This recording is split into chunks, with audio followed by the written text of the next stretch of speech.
Students welcome to professor Hamees vlogs again. இப்போ நம்ம பார்க்க போகிறது டிஸ்பிளேஸ்மெண்ட் சம்மந்தமான ரிலேட்டட் டீட்டெயில்ஸ் பார்த்தோம். இப்போ டிஸ்பிளேஸ்மெண்ட் சம்மந்தமாக ஒரு ப்ராப்ளம் பார்ப்போமே. The displacement of a particle, very small problem.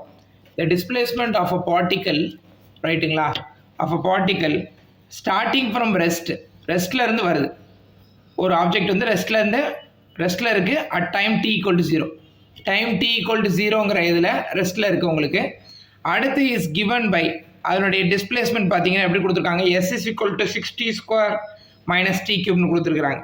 The time in seconds at which the particle will be obtain zero velocity.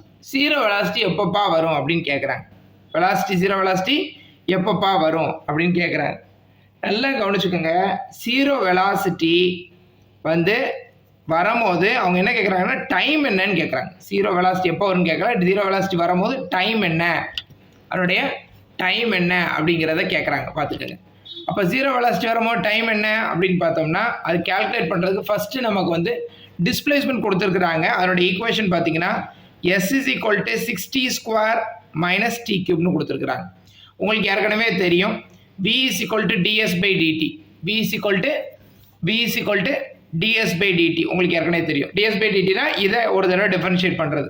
அப்போ பார்த்தீங்கன்னா 60² டிஃபரன்ஷியேட் பண்ணோம் அப்படின்னா நமக்கு பார்த்தீங்கன்னா 60² டிஃபரன்ஷியேட் பண்ணோம்னா இந்த 2 இப்படி போயிடும். அப்போ 12t, அதுக்கப்புறம் -3t²,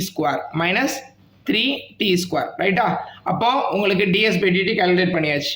அப்போ ds by dt கால்குலேட் பண்ணதுக்கப்புறம் இந்த நமக்கு என்ன சொன்னாங்க, வெலாசிட்டி ஜீரோவாக இருக்கும் போது டைம் என்ன அப்படின்னு கேட்குறாங்க. அப்போ வெலாசிட்டி ஜீரோவாக இருக்கும்போது டைம் என்ன அப்படின்னா வெலாசிட்டியை ஜீரோன்னு போட்டுக்கோங்க. ஸோ 12t - 3t² = 0 போட்டாச்சா. ஸோ இதை வச்சு நம்ம என்ன பண்ணலாம், 3tயை காமன் எடுத்தால் -t + 4, 3tயை காமன் எடுத்தால் -t + 4, ரைட்டுங்களா. இப்போ 3tயை காமன் எடுத்து உள்ளே மல்டிப்ளை பண்ணி பாருங்கள், -3t² வந்துருச்சு. 3 × 4 12t வந்துருச்சு, ரைட்டுங்களா.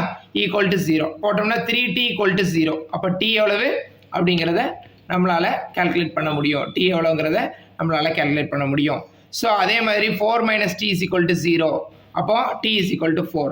ஸோ வெலாசிட்டி ஜீரோவாக இருக்கும்போது உங்களுக்கு வந்து டைம் எவ்வளோ அப்படின்னு கேட்டிங்கன்னா ஒன்று 4ஆக இருக்கும், அப்படி இல்லைனா 0வாக இருக்கும். இந்த ரெண்டு ஆப்ஷன் இருக்குங்கிறதா இந்த டிஸ்பிளேஸ்மெண்ட் மூலமாக நம்ம கால்குலேட் பண்ணுறோம்.